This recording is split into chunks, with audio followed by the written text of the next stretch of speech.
Pada kegiatan reses masa persidangan kedua tahun 2020 di tengah pandemi COVID-19, sejumlah anggota DPRD Kota Palembang termasuk Ketua DPRD Kota Palembang Zainal Abidin pada Jumat pagi mengunjungi dan bersilaturahmi ke lokasi warga korban kebakaran yang terjadi beberapa waktu lalu di kawasan Jalan Fakih Usman, Kecamatan Seberang Ulu 1 dan kawasan Jalan Ki Muara Ogan, Kertapati, Palembang. Reses kali ini untuk memberikan informasi dan edukasi kepada masyarakat terkait kewaspadaan dan antisipasi kejadian musibah kebakaran. Para anggota DPRD juga mendengarkan secara langsung keluhan-keluhan dan berbagai aspirasi dari masyarakat. Selain itu juga diberikan bantuan untuk masyarakat yang dikunjungi terkhusus para korban kebakaran. Ketua DPRD Kota Palembang Zainal Abidin mengungkapkan kegiatan reses ini sendiri sebagai bentuk kepedulian dari para anggota DPRD kepada masyarakat, terkhusus yang saat ini masih dalam keadaan berduka akibat terkena musibah kebakaran. Kedepan pihaknya akan terus bekerja sama dengan instansi terkait untuk kembali membangun dan terus memenuhi berbagai kebutuhan dari masyarakat, terkhusus para korban kebakaran.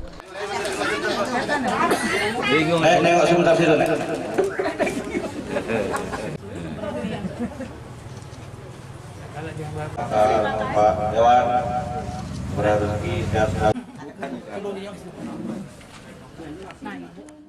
Kerjanya alhamdulillah sudah banyak instansi ataupun dari pemerintah kota yang telah membantu donatur donatur membantu korban kebakaran ini.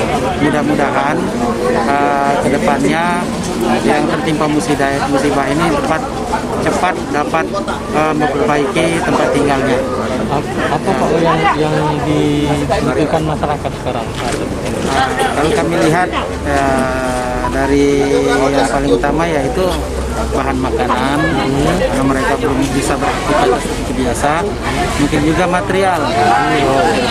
Kami kemarin sudah bincang-bincang sama Ibu Wawapo bahwa ada khusus yang di Marogan ini ada bantuan dari pihak perusahaan sekitar. Sementara itu Ketua Dapil 6 DPRD Kota Palembang Fauzi Ahmad mengatakan, selain pihaknya memberikan bantuan terhadap masyarakat yang terkena musibah kebakaran, ke depan anggota DPRD khususnya Dapil 6 juga akan selalu fokus untuk memperhatikan situasi masyarakat yang saat ini mengalami serba kesusahan dan tak sedikit justru membawa pada kemiskinan akibat dari dampak pandemi COVID-19. Ini banyaknya ada keluarga yang miskin. Artinya dampak kemiskinan itu, dampak pandemi ini akan meningkatkan kemiskinan. Memang dari dinas sosial ada peningkatan kemiskinan, makanya ada kepedulian dari ketua dengan kami dapil ini untuk turun langsung pertama memperhatikan peristiwa terjadinya bencana kebakaran di dua lokasi ini. Nah, nanti kami melakukan reses masing-masing sesuai untuk menghindari COVID.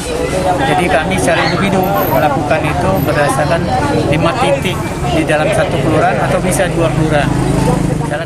Okta Alfarezi, PAL TV.